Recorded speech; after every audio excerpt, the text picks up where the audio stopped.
नमस्कार, मी सौरभ नाईक. आपण पाहताय एनडीटीव्ही मराठी आणि आत्ताची सगळ्यात मोठी बातमी आपण या क्षणाची बघतोय. आज सत्याचा मोर्चा काढण्यात आलेला आहे महाविकास आघाडी आणि मनसेकडनं. आणि त्याच वेळेला आपण बघतोय की मोर्चामध्ये अद्यापही राज आणि उद्धव ठाकरे यांची प्रतीक्षा आहे.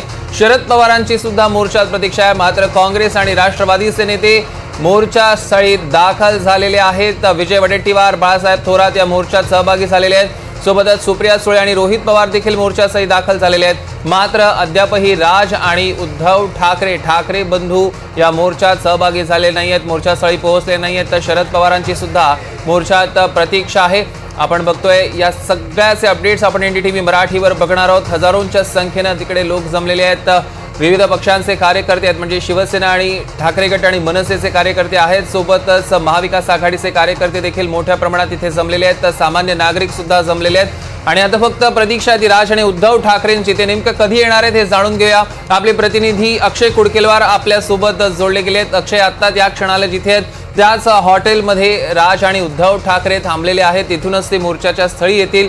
अक्षय, काय अधिकचे अपडेट्स आहेत? सौरभ, आपण जर बघितलं तर थोड्याच वेळात राज ठाकरे आणि उद्धव ठाकरे याच वेस्टिन हॉटेलमधनं बाहेर पडतील.